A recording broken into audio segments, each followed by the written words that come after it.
अच्छा कर लेंगे। अच्छा अच्छा।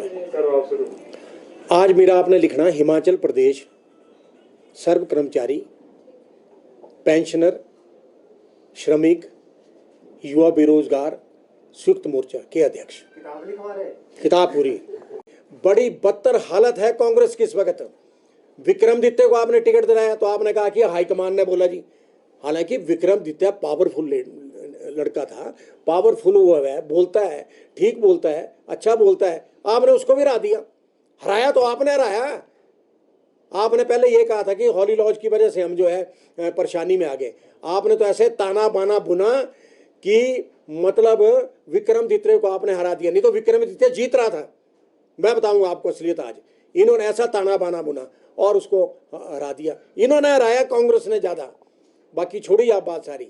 तो कांग्रेस के अंदर आज इतनी अंतरकला है, ये इन चुनाव के बाद ध्वस्त हो जाएगी। ये सरकार नहीं रहेगी, ये सरकार चले जाएगी।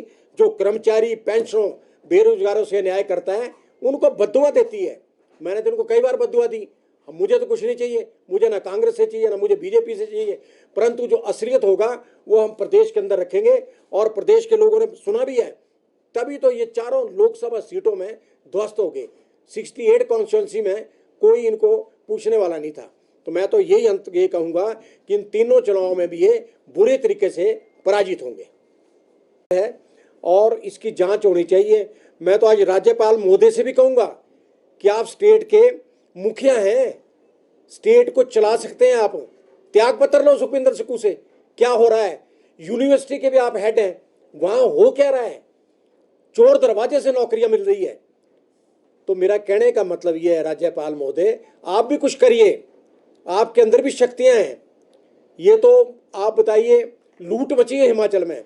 28,000 करोड़ कर्जा ले लिया। कर्मचारी पेंशनों को एक पैसे का लाभ नहीं मिला, एक पैसा नहीं दिया। वो पैसा जा कहां रहा है? आपदा के दौरान 300-400 करोड़, वो पैसा कहां गया, किसको मिला? सुखविंदर सुक्खू ने कहा था जिनका मकान गिर जाएगा उनको हम जो है 7 लाख रुपए देंगे। मैं कहता हूं हिमाचल प्रदेश में एक भी आदमी को 7 लाख रुपए नहीं मिले हैं। पैसा कहां गया? सेंटर से भी पैसा आया, वो कहां गया? हमने कई बार कहा, मैंने श्वेत पत्र निकालो इस पे, पैसा जा कहां रहा है? यहां तो लूट मची हुई है, पूछने वाला इनको कोई है नहीं है। तो मेरा कहने का मतलब एक बात यह है कि चारों लोकसभा की सीटें हार गए। 68 कॉन्स्टिट्यूंसी में कांग्रेस हार गई। और आप देखिए 3 बाई इलेक्शन हो रहे हैं, अब इसमें भी हार जाएंगे। कौन इनको वोट देगा? ये तो ठग पार्टी है, ठग सरकार है ये, और ठगना इनका काम है। और आप इस बात को देखिए, आज महिलाओं के ऊपर देखिए। पहले इन्होंने विधानसभा चुनाव से पहले कहा कि हर घर की अगर 4 महिलाएं भी होंगी तो उनको 1500 रुपए देंगे, पहली कैबिनेट में देंगे। कुछ नहीं हुआ, हल्ला पड़ा, कुछ नहीं है। फिर इन्होंने ऐसा एक हथकंडा बनाया कि 5 लाख पे आ गए कि जिनके घर से कोई सरकारी कर्मचारी है, पेंशनर है, अर्धसैनिक बल है, दूसरे हैं इनकम, उनको नहीं देंगे, अब सिर्फ 5 लाख को देंगे। वो 5 लाख को भी कहाँ मिला? 5 लाख को भी नहीं मिला। कल परसों सुखविंदर सुक्खू की स्टेटमेंट थी कि हमने 48,000 महिलाओं को दे दिया। अरे आपने तो महिलाएं लड़ा दी घर में। आप तो ऐसे इंसान हैं, आपने तो महिलाओं को घर में लड़ा दिया। आप देखिए, एक महिला को मिल रहे हैं, 3 महिलाओं को मिल नहीं रहे जिनके घर से कोई है नहीं है सरकारी कर्मचारी पेंशनर। तो मेरा कहने का मतलब है, झूठ की भी कोई सीमा होती है। आपने तो सारी सीमाएं लांघ दी है। आपने तो इतना झूठ बोल करके जो है प्रदेश के लोगों को परेशान कर दिया आपने। आप देखिए इन तीनों सीटों में आप हारेंगे। आपको अपनी पत्नी के टिकट दे दिया। अरे दूसरे जो कांग्रेस के लोग जो दिन रात पार्टी के लिए मेहनत करते हैं, जान अपनी दांव पे लगाते हैं, उनको आपने टिकट से वंचित कर दिया और अपनी पत्नी को टिकट दे दिया। फिर कहा जी मुझे तो हाईकमान का आदेश था। कोई हाईकमान का आदेश नहीं था। ये सब सुक्खू की अपनी ये है कि मैं अपनी पत्नी को जिताऊं और विधानसभा भेजूं। तो ये होने वाला है नहीं है। मुख्यमंत्री महोदय, हम भी इसी प्रदेश में रहते हैं, इसी प्रदेश में काम करते हैं, और आपने जो किया है अपने लिए गड्ढा खोद दिया आपने। आधे, मैं कहता हूं कि 10-15 कांग्रेस के एमएलओ से मेरी बात हुई। उन्होंने कहा कि बस जब वो हार जाएगा तो ये मुख्यमंत्री से हट जाएगा। और ऐसा लग रहा है, इसमें दो राय कोई नहीं है, क्योंकि कर्मचारी पेंशनर बेरोजगार तो इनको वोट देंगे नहीं, चाहे जो मर्जी हो जाए, इधर की दुनिया उधर हो जाए, नहीं देंगे। जैसा लोकसभा चुनाव में हुआ वैसा इन 3 विधानसभा चुनाव में भी ऐसे ही होगा। मैं कल से जा रहा हूं, मैं भी दौरे पे। लोग जो पेंशनर हैं उन्होंने कहा कि हम भी जाएंगे। आप बताइए, छोटा सा प्रदेश है, 6000 से ऊपर पेंशनर मर गए बिना इलाज से, पैसा नहीं मिला। 30 करोड़ से ऊपर जो है पैसा इन्होंने देना है, इन 17 महीनों में एक भी पैसा जो है पेंशनों को नहीं मिला। बाकी एरियर छोड़ो आप, 12% डीए को भी छोड़ दो आप, वो तो ये दे ही नहीं सकते। ये तो बात ऐसी है कि इन 3 चुनाव को जीतने के लिए ये महिलाओं को सबज बाग दिखा रहे हैं, और इन 3 चुनाव को जीतने के लिए कर्मचारी पेंशनों को सबज बाग दिखा रहे हैं, पर कुछ होने वाला नहीं है। मुख्यमंत्री महोदय, ये कुछ होने वाला नहीं है। झूठ जो है आपका, हर बार झूठ आप बोलते हैं, तो इसलिए ऐसा है कि प्रदेश के लोगों को भी पता चल गया है कि हालत क्या है प्रदेश की। हिमाचल प्रदेश में कानून व्यवस्था का जनाजा निकल गया है। इन 17 महीनों में सुखविंदर सिंह सुक्खू की सरकार कानून व्यवस्था को सुधारने में नाकाम रही है। प्रदेश के अंदर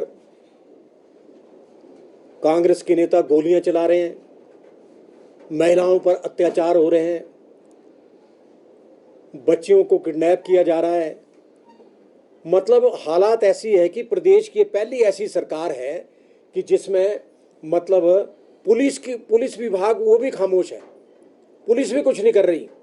या तो सुक्खू की डायरेक्शन होगी भी ठीक है चलने दो, और मतलब हालात इतने ख़राब हैं कि मैं कुछ आपको बता नहीं सकता हूँ।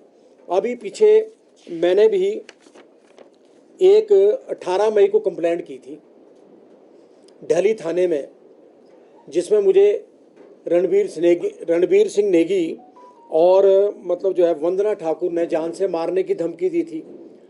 आप बताइए, उन्होंने उनको बुलाया तक नहीं, ना ही FIR दर्ज करी। उसके बाद मैंने 10 तारीख को SP को चिट्ठी लिखी।